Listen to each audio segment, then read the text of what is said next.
সপ্তাহের শেষ কর্মদিবস। সকাল সকাল কর্মজীবী মানুষের অফিস যাওয়ার আয়োজনে বাদ সাধল রাতের টানা বৃষ্টি। মুরাদপুরে নগরের এই প্রধান সড়কে দিনের শুরুটা ছিল এমন দুর্ভোগ জড়ানো। হাঁটু পানিতে সয়লাব সড়কে থমকে গেছে সব যান চলাচল। এমন যানজট আর জলাবদ্ধতা নগরবাসীর জন্য যেন অগ্নি পরীক্ষা। পাসপোর্টের জন্য আসি, এখন তো আমাদের অনেক কষ্ট হয়ে যাচ্ছে। আমরা কিভাবে যাবো? এখন ভ্যান গাড়ি করে আমরা যাচ্ছি, 130 টাকা করে গাড়ি ভাড়া, যে কাজ যা দিতে পারি। আমি আসছি মোশনালিয়া থেকে, আমার এতটুকু পানি দেখেন, বিশ্বাস করেন ভাই আমি খুব কষ্টের মধ্যে আছি। হাঁটু পানিতে ডুবেছে নগরের নিচু এলাকা কাতালগঞ্জ ও সুলুকবহর।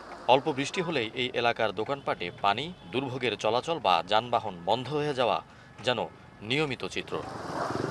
পানি বেশি উঠে যাইতেছে, পানি লেগে গাড়ি চালাইতে পারতেছে না। আধা ঘন্টা বৃষ্টি হলে পুরাটাই এরিয়া সকালে ভরে যায়, ব্যবসা বাণিজ্য করতে পারে না, দোকানের ভিতরে পানি ঢুকে যায়। অনেকক্ষণ দাঁড়িয়েছিলাম পুলিশ বক্সের ওখানে, কারণ রিক্সা চালাতে পারছিল না উনি।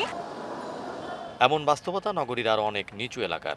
বন্দরনগরীর কয়েক দশকের পুরনো এই জলাবদ্ধতা নিরসনে 4টি প্রকল্পের কাজ চলছে। এগুলোতে মোট ব্যয় ধরা হয়েছে 14,390 কোটি টাকা।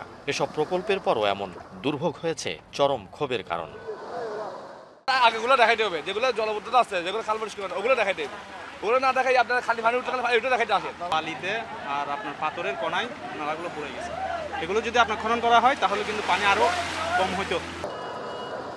আবহাওয়া অফিস জানায় বেলা 12টা পর্যন্ত বৃষ্টি হয়েছে 149.6 মিলিমিটার। এদিকে সক্রিয় মৌসুমি বায়ুর প্রভাবে উত্তর বঙ্গোপসাগর এলাকায় গভীর সঞ্চারণশীল মেঘমালা সৃষ্টি হয় সমুদ্র বন্দরগুলোর উপর দিয়ে দমকা ও ঝড়ো হাওয়া বয়ে যেতে পারে। এই অবস্থায় চট্টগ্রাম, কক্সবাজার, মংলা ও পায়রা সমুদ্র বন্দর সমূহকে 3 নম্বর স্থানীয় সতর্ক সংকেত দেখাতে বলা হয়েছে।